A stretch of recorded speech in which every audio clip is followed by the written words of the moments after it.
Gipahinumduman sa Land Transportation Franchising and Regulatory Board kon LTFRB ang mga PUV operator nga wala pa nakakuha sa fare matrix o guide nga moadto sa mga Regional Franchising and Regulatory Office nga mag-apply og fare matrix nga ipaskil sulod sa ilang mga sakyanan. Ang fare matrix ang maghatag og katungod sa mga PUV operator ug driver nga makasingil og pamasahe base sa gipagulang desisyon sa LTFRB niadtong Setyembre 16, 2022 nga nagpatuman og fare increase kun usbaw sa pasahe sa mga pampublikong sakyanan. Base sa record sa LTFRB Region 11, as of October 25, 2022, anaa na sa 67% ka mga PUB operators ang ilang nahatagan og fare matrix. Traditional PUJ, out of 7,216, 4,545 pa lang nakakuha, 63%. Sa modernized PUJ, naka 100% data kay unom raman nakabuok.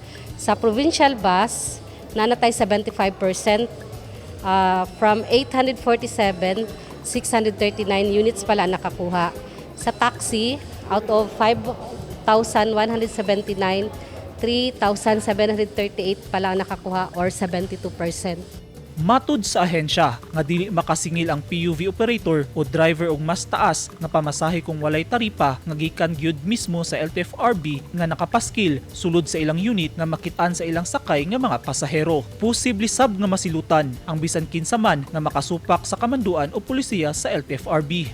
Base sa Joint Administrative Order number 2014-01 ug sa mga kondisyong nakalatid sa ilang Certificate of Public Convenience.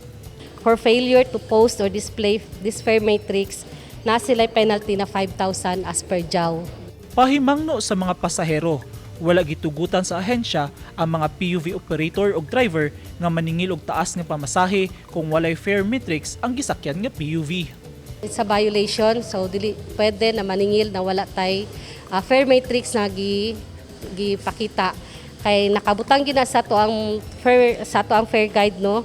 Ugaling makasinati og pagpamugos ang driver nga maningil og pamasahe nga walay fare matrix, gidasig ang mga pasahero nga modangop sa LTFRB aron maaksyonan og solusyon sa ahensya ang ilang mga reklamo.